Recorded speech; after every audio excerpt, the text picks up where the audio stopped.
Budzinski, you are recognized for 5 minutes. Thank you so much, Mr. Chairman, and good morning to everyone. And thank you to my colleagues in the committee for this, I think, really important discussion.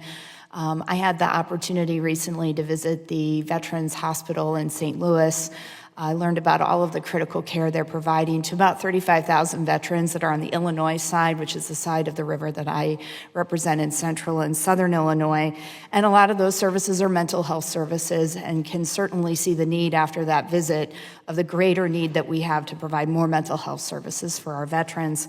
I bring this up because of the statistic that the suicide rate for veterans is 1.5 times higher than the general population. I also just want to point out that 71% of those suicides by veterans are happening by firearm. And so I just want to mention this obviously weighs really heavily on me personally as we're having this discussion about this topic.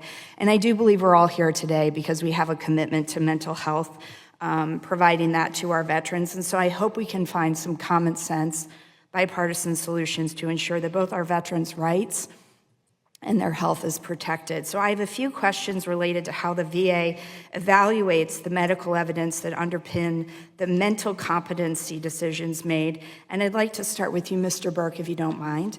Mr. Burke, one of the arguments we've heard against the current process is that the determination that a veteran needs a fiduciary is based solely on their limitations to manage their finances. I think you've spoken a little bit about this already, but just to ask again, but in reality, there is a medical determination underlying that determination, correct, is a question. And then just one quick follow-up, and I'll ask you to respond. Can you talk about the level of specificity in that medical evidence produced by the Comp and Pen exam?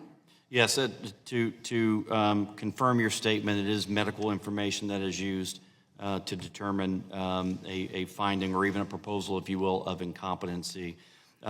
With respect to exams aren't the only avenue that we use. There could be other evidence submitted from a primary care physician, their other entities. But with respect to the VA exams, CMP exams, there used to be a simple check block on the exam, yes or no, and we found that was insufficient, and so now the providers must detail the specific diagnosis that led to the check block of yes because of schizophrenia, yes because of PTSD, yes because of something else.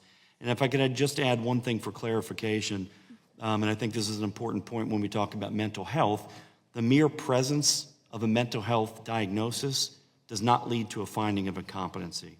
And so when we talk about access to VHA and healthcare, we are telling folks through our comms, through our outreach, to access the benefits they deserve. The mere presence of a diagnosis isn't what leads.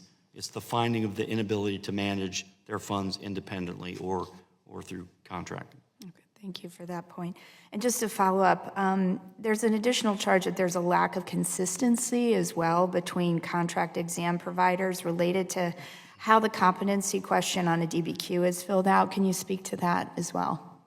I think with respect to both the training that is required for VHA and for our exam vendors, we will continuously look at ways to make sure that they are as aligned as possible. There's required training there now. The forms that we use, again, some improvements to the form to make sure we're drawing out more adequate, more complete findings. And in the medical disability exam space, it is something we continue to focus on increasing and improving quality and accuracy. And you have our commitment that we'll continue to do so. Okay, thank you. I have a little bit more time, so I'd like to ask an additional question, Mr. Burke.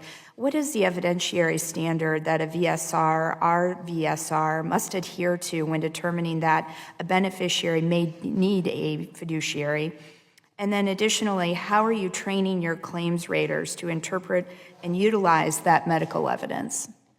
So the determination of incompetency by our VSRs and RVSRs is based upon, and I have to stress, a definitive finding by a responsible medical authority or medical evidence that is clear, convincing, and leaves no doubt as to the person's inability to manage their affairs, or a court order finding the individual to be incompetent. And again, our employees that touch these claims, these cases, do get required training.